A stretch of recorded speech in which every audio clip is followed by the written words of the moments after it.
Nous allons lire de l'épître de Jean.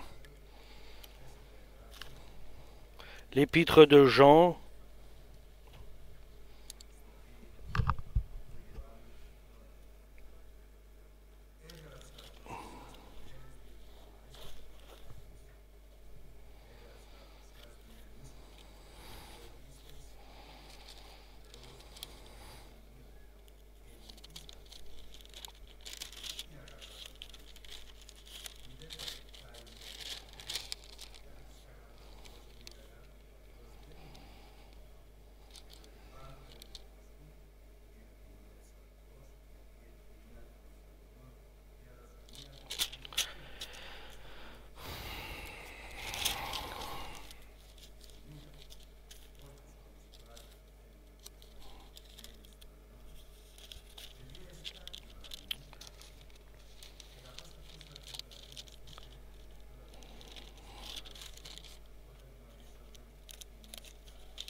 c'est chapitre 2, verset 14 en 1 Jean.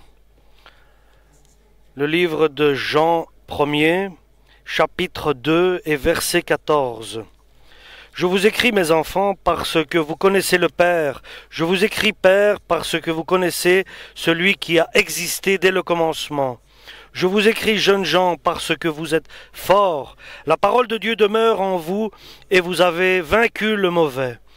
N'aimez pas le monde, ni rien de ce qui appartient au monde. Si quelqu'un aime le monde, il ne lui est plus possible d'aimer le Père. En effet, voici ce qui appartient au monde. La volonté de satisfaire ses propres désirs ou de posséder ce que l'on voit, ainsi que l'orgueil fondé sur les biens terrestres. Eh bien, tout cela vient non pas du Père, mais du monde. Le monde est en train de passer, ainsi que tout ce que l'on y trouve à désirer.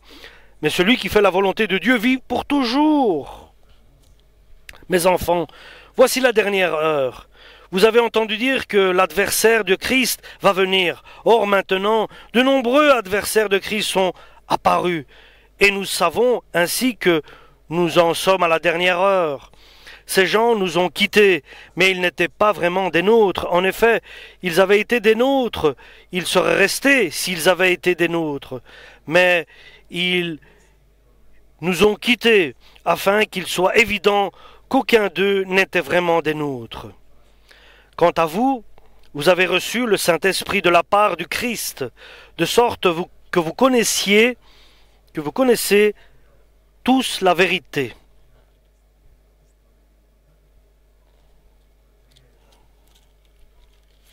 Nous allons au livre de Jude et verset 3. L'épître de Jude au verset 3. Mes chers amis, j'avais mis un désir de vous écrire au sujet du salut qui nous est commun. Or, je me suis vu dans l'obligation de vous adresser cette lettre afin de vous encourager à combattre pour la foi que Dieu a donnée aux siens une fois pour toutes. En effet, certains hommes malfaisants se sont introduits discrètement parmi vous.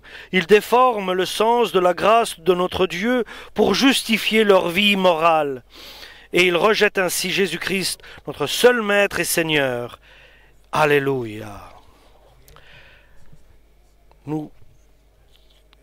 La parole de Dieu nous dit que ceux qui ont de l'expérience dans l'Église, ce sont les anciens. Et par leur vie, leur expérience et la volonté de Dieu, et parce qu'ils ont traversé après avoir passé des épreuves, et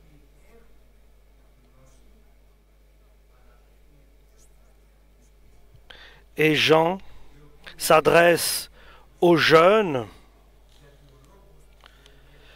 parce que la parole reste en eux et ils sont victorieux car ils ont vaincu le monde. Donc il s'adresse aux ceux qui ont l'expérience, aux expérimentés, et ceux qui savent et qui connaissent la volonté de Dieu, qui connaissent les lois spirituelles par la parole de Dieu et leur expérience. Et il s'adresse aussi aux jeunes qui connaissent la parole de Dieu, et la parole de Dieu pour eux est leur force. C'est pour cela, pour cette raison, l'apôtre Jean dit « Soyez prudents, ne soyez pas égarés et influencés, que personne ne vous influence. » Et comment cela va se faire? Par des personnes qui ont la connaissance et l'expérience, et ils ont la force, car le Saint-Esprit demeure en eux, comme il est arrivé à Ève ou à Babel, ou ce qui arrive à chaque personne qui arrête de penser. Il cesse de prier avec certitude que Dieu est avec lui. Cela est certain, il pense, et que lui, il est avec Dieu. Et cette certitude se maintient et se rapporte à ce qu'il est indispensable d'oublier ce qui est derrière eux et de courir de ce qui est devant eux pour pouvoir recevoir l'invitation céleste. Et nous allons recevoir la félicitation de l'arrivée que nous avons eue. Et au-delà de chaque force, et par la puissance de Dieu, la grâce de Jésus et la communion du Saint-Esprit, nous pouvons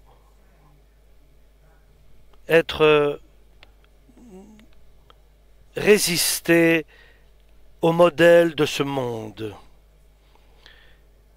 Et le diable sait à qui il s'adresse, à ceux et dont leur vie est une ville sans murailles, sans forteresse, sans garde, sans sentinelle. C'est une caserne qui n'est pas protégée. Il voit cela. L'ennemi, il voit cela et il peut nous surprendre dans notre sommeil.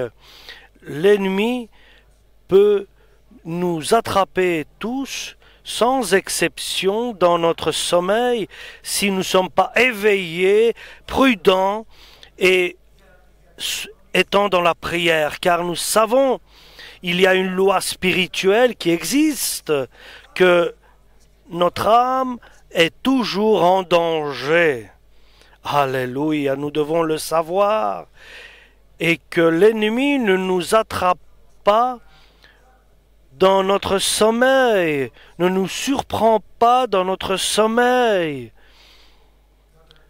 car notre cœur sera comme Ève, il sera bon, beau à la vue, et cela va nous donner de la connaissance. C'est pour cela que l'apôtre Paul dit « Soyez prudents, n'aimez pas le monde et le modèle du monde et ce qu'il propose. Ne soyez pas attachés au modèle du monde. » Et cela, le responsable de la famille est le père. C'est lui le responsable de la famille. Il est Adam. Il est celui qui devait être prudent, et lorsqu'il a vu que Ève s'est éloignée et elle s'est approchée de cet arbre qui était beau à l'aspect, il ne s'est pas ménagé pour intervenir. Et la responsabilité de l'Église, c'est le Christ qui a cette responsabilité. Et la responsabilité de la famille, la responsabilité, donc, c'est le Père qui a cela. Si tu vois quelque chose à ta femme qui ne plaît pas à Dieu, tu dois lui dire. Si tu vois en ta femme des choses qui ne plaisent pas et qui ne sont pas conformes à la volonté de Dieu, tu dois intervenir. Quand tu entends des désirs qui ne sont pas suivant la volonté de Dieu de sa part et des propos qui sont égoïstes, qui veut se prévaux, qui veulent mettre en valeur sa personne, tu interviens ou pas? Comme intervient Jésus à son Église. Souvent, l'homme, il aurait pu éviter l'intervention douloureuse de Jésus. Nous ne pouvons pas éviter la guerre, le conflit. À Babel, le responsable, c'était Dieu lui-même, et il est intervenu à Babel pour garder la vie sur la terre, pour ne pas les laisser faire leurs prétentions, car il voulait créer une tour et arriver au sommet du ciel. C'était le cœur qui s'était gonflé et épris. Et lorsque tu vois que quelque chose ne plaît pas à Dieu, n'est pas conforme à la volonté de Dieu, tu dois intervenir avant que Dieu n'intervienne. Fais quelque chose avant que ce que fera Dieu, car si Dieu intervient, ce sera peut-être douloureux. Tu peux résoudre le problème, et si tu résous et tu te repens, et Dieu, au lieu d'intervenir avec une manière douloureuse, il va bénir. Aujourd'hui est un jour pour l'avenir de nous tous, est un jour important pour l'avenir de nous tous. Nous devons nous examiner devant la parole de Dieu. Qu'est-ce qui plaît à Dieu et que je ne l'ai pas fait? Qu'est-ce qui plaît à Dieu et qu'est-ce que Dieu désire de ma part que je fasse et je ne le fais pas? Qu'est-ce que Jésus ferait et moi je ne l'ai pas fait? Parce que nous sommes les pères avec une expérience dans le temps et par une connaissance de la parole de Dieu, nous savons et nous pouvons et vaincre le diable et gagner la bienveillance de Dieu. C'est un jour critique, un jour important. Le jour de demain dépend de la tête qui est dans la famille, le père, pour les enfants, la mère, et l'Église qui est Jésus-Christ. Si nous accomplissons ce que Jésus aurait accompli, alors s'ouvriront les torrents du ciel. Viendra alors la bénédiction de Dieu. Si nous accomplissons ce qui ne plaît pas à Dieu, alors Jésus interviendra avec une manière douloureuse, une manière que nous ne voulons pas.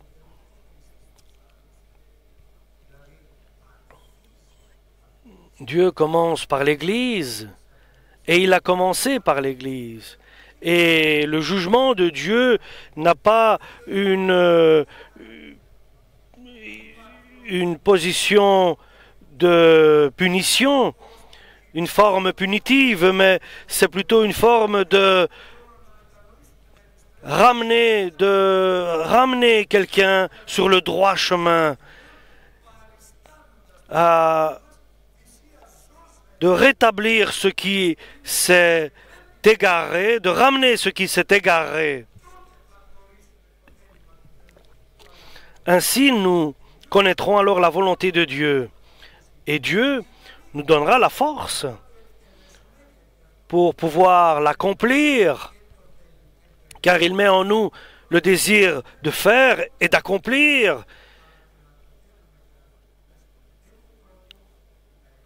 D'une manière qui plaira à Dieu, et il nous bénira, il va nous grandir, il va nous évoluer, et il va nous établir une image de son Fils. C'est un jour critique pour la vie éternelle. Aujourd'hui, si tu entends la voix de Dieu, n'endurcis pas ton cœur. Quelqu'un d'autre n'ont pas obéi et ont laissé leurs ossements dans le désert. C'était le peuple d'Israël lorsqu'ils n'ont pas entendu la parole de Dieu. Et ils se sont endurcis, ils ont bouché leurs oreilles et ils sont morts dans le désert. Et aide-nous, Seigneur, dans ce que j'ai compris et dans ce que je n'ai pas compris. Certainement, je n'ai pas tout compris. Et toi, tu sais, Seigneur, mon cœur. Enseigne-moi, éduque-moi, Seigneur, à faire ta volonté. Enseigne-moi, Seigneur, à connaître mes fautes et à les rectifier. Je veux connaître ta gloire. Je veux que ta présence soit avec moi. Oui, je veux l'éternité avec toi. Et quoi d'autre pourrions-nous vouloir? Quoi d'autre nous voudrions? Rien. Qu'est-ce qui nous plairait d'autre? Que voudrions-nous avoir dans ce monde? Quel est notre désir? Comme nous dit la parole de Dieu, ces fausses valeurs de ce monde que désire le monde parce qu'il convoite, nous devons les condamner. Ils sont fausses, ils sont provisoires et ils n'existeront plus. Car le monde passe, les désirs de la chair, nous les condamnons au nom de Jésus-Christ. Nous devons les condamner et Jésus nous aidera à nous séparer de cela, nous libérer de ces convoitises de la chair. Et tout ce qui est la prétention, le désir de se montrer, d'être au-dessus des autres, nous devons condamner cela et constater que nous sommes sans valeur et que nous ne valons rien. Nous sommes moins que rien. Alléluia. Et la seule chose qui a de la valeur, c'est Jésus qui est éternel. Et par sa grâce, il nous a rassemblés dans son Église. Il nous a unis dans son Église.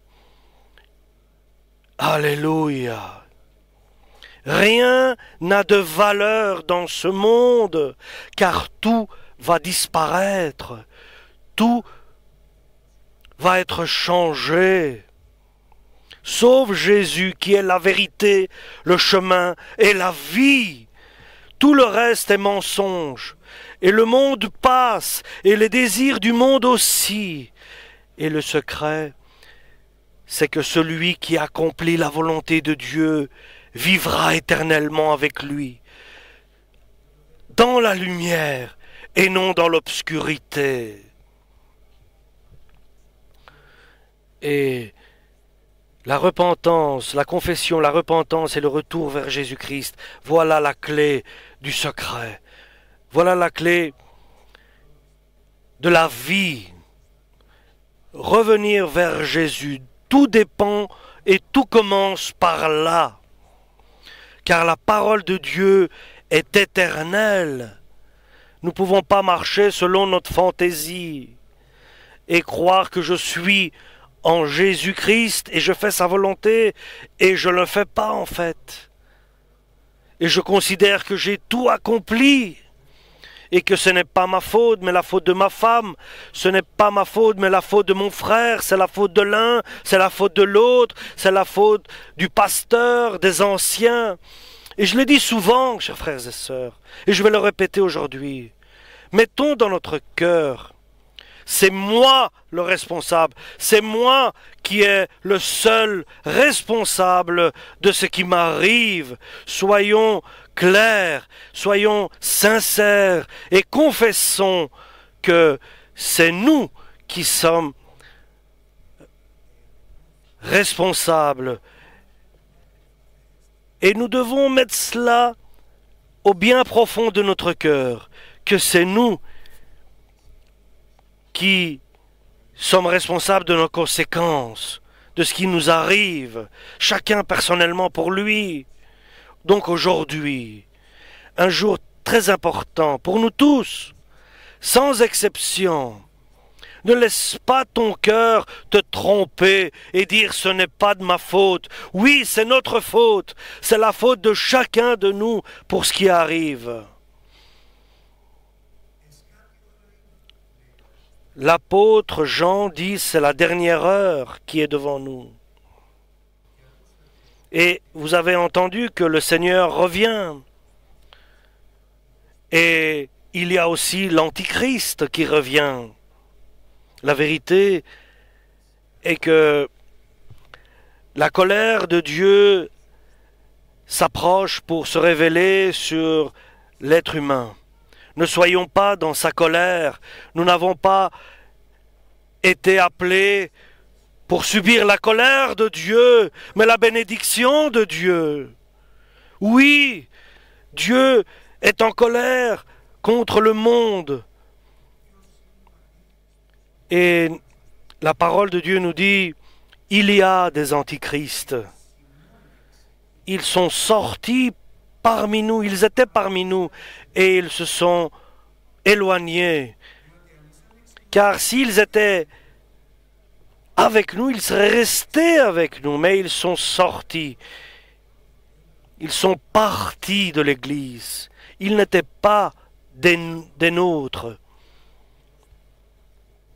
Et cela est terrible lorsque nous lisons ce verset. Ils étaient parmi nous et ils sont sortis.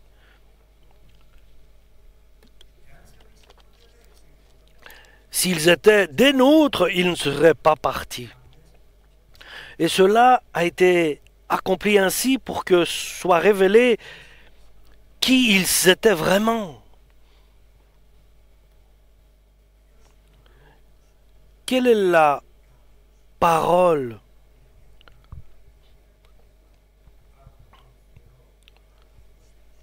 est considéré par la parole de Dieu quelqu'un est un antichrist?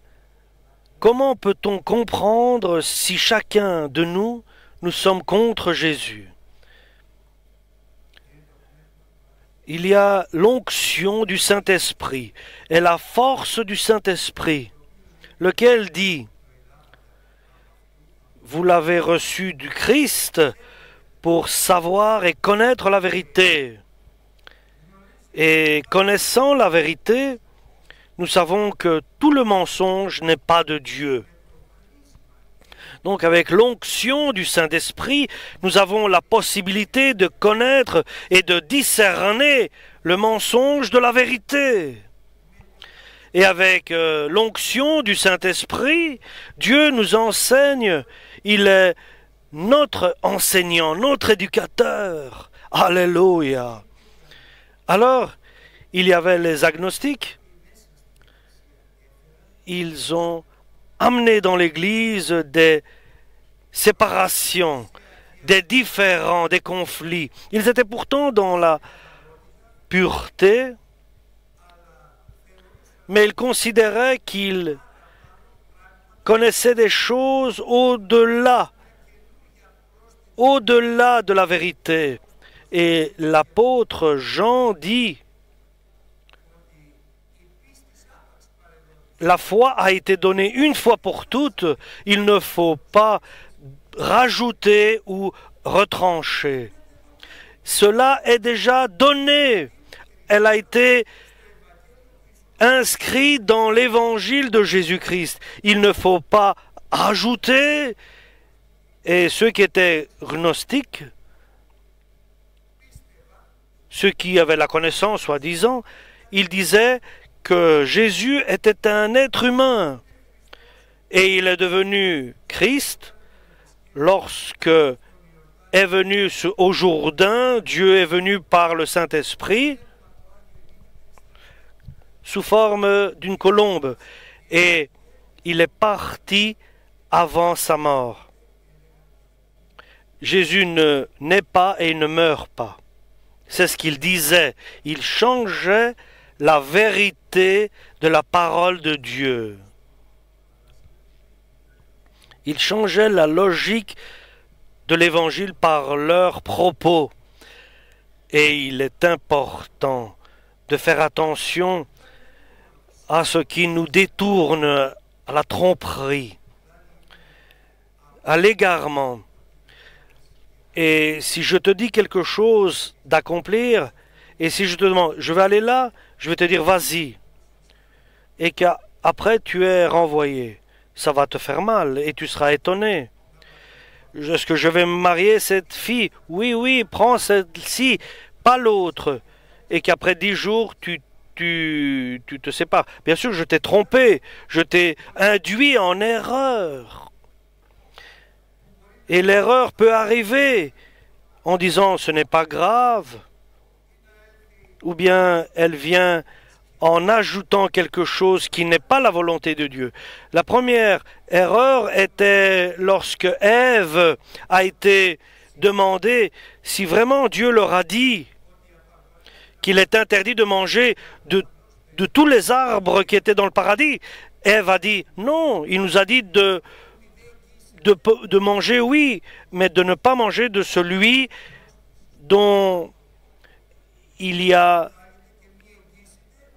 Et ne touchez pas et ne mangez pas de l'arbre de la connaissance du bien et du mal. Lorsque l'homme enlève ou rajoute de la volonté de Dieu parce qu'il n'a pas la crainte de Dieu, alors il va être un préjudice pour lui-même et pour les autres. Que Dieu nous protège et qu'il nous garde. Et c'est ce que je vous ai écrit, dit Jean l'apôtre, contre ceux qui veulent vous égarer. Mais vous avez reçu le Saint-Esprit. Et s'il est en vous, vous n'avez pas besoin que personne vous enseigne et vous n'êtes pas en danger de vous égarer, mais le Seigneur lui-même vous enseigne par le Saint-Esprit, et c'est la vérité, et il vous enseigne, et à Jésus-Christ, vous restez en lui. Et nous savons que c'est un jour critique. Et comment nous assurons notre avenir en restant dans le Christ, et le Christ reste en nous par l'onction du Saint-Esprit. Alléluia. Et comment le Christ est en nous et que nous restons dans le Christ? Il y a une question, et la parole nous dit dans l'évangile de Jean, l'évangile selon saint Jean, celui qui mange ma chair et qui boit mon sang reste en moi et moi en lui. Que signifie je mange la chair de Jésus et je bois son sang? Ce n'est pas une expression simple, mais c'est d'une adoration, une vénération, une logique d'adoration. Pour prendre part à la communion du corps et du sang de Jésus, je dois avoir au préalable m'être repenti, m'être confessé à Dieu et ne plus recommencer le péché. Car si je prends en étant dans le péché, je peux tomber malade. Si je suis dans un péché continuel, je risque d'être malade et de mourir même, pour que n'arrive pas le pire, qui est la perdition dans l'enfer. C'est pour cela qu'il y a une grande importance de rester en Jésus et que le Christ reste en moi. Que veut dire avoir la communion du corps et du sang? D'abord, repens-toi, confesse-toi en Jésus et reviens sur le droit chemin et corrige le péché. Je ne reste pas dans le péché, sinon je ne prends pas part à la communion du corps et du sang du Christ. Et tu n'es pas dirigé vers le ciel parce que, en même temps, Jésus nous dit, celui qui mange mon corps et qui boit mon sang a la vie éternelle. D'un côté, donc, tu dois manger et boire le corps et le sang de Jésus pour avoir la vie éternelle. Et dignement, nous devons participer à cette communion. Et s'il y a un péché qui est continuel en nous, nous devons arrêter de prendre cette communion. Et ainsi, nous pourrons éviter la perdition. Avec Jésus, nous ne sommes pas ici pour nous amuser. Ici, c'est la maison de Jésus, car nous sommes ici. C'est le temple de Dieu. C'est la vérité qui est là, car nous sommes les pierres vivantes et nous sommes l'édifice de Jésus, le corps de Jésus. Si tu ne veux pas être dans l'erreur, dans la tromperie, ne laisse pas ta volonté te tromper, mais laisse le Saint-Esprit t'enseigner, te guider, te diriger dans toute la vérité. Alléluia. Et la seule manière, comme nous dit l'apôtre Paul dans son épître aux Romains, si Jésus demeure en nous, alors notre corps est mort au péché et l'esprit nous vivifie. Le corps est mort pour le péché, il ne fait plus le péché. Aujourd'hui est un jour important. Il est nécessaire que Jésus demeure en moi. Et il faut que Jésus demeure en moi et que moi je demeure dans le corps de Christ. Il faut que je participe à la communion du corps et du sang de Jésus. Et pour parvenir à cela et participer, il faut que je me confesse à Jésus-Christ. Je dois demander le pardon, je dois me repentir. Et après cela, je prends du corps et du sang de Jésus. Et j'ai la vie éternelle. Et Jésus va me ressusciter le dernier jour. Mais si je ne me suis pas libéré du péché continuel que je fais, je ne dois pas étendre ma main pour recevoir le corps et le sang de Jésus. Et sinon, je risque d'être malade et de mourir. Et Dieu veut me sauvegarder de la perdition. Et aujourd'hui, je dois réfléchir. Je ne vais pas prendre part à cette communion jusqu'au jour où je prendrai la décision de me repentir et de me confesser, de ne plus recommencer les péchés dont je pourrais être préjudiciable. Alléluia. Et après cela, après avoir pris conscience de tout cela, je peux prendre part à la communion de Jésus. Aujourd'hui, si nous entendons la voix du Saint-Esprit, ne laissons pas notre cœur s'endurcir comme les Israéliens, ils ont endurci leur cœur, ils ont bouché leurs oreilles, et leur corps, ils ont laissé leurs ossements dans le désert. Écoutons la volonté de Dieu. Dieu veut nous préserver, nous protéger. Alléluia. Aujourd'hui, ne laissons pas que cette journée passe sans revenir vers Jésus en disant « Je suis fautif, je suis responsable de beaucoup de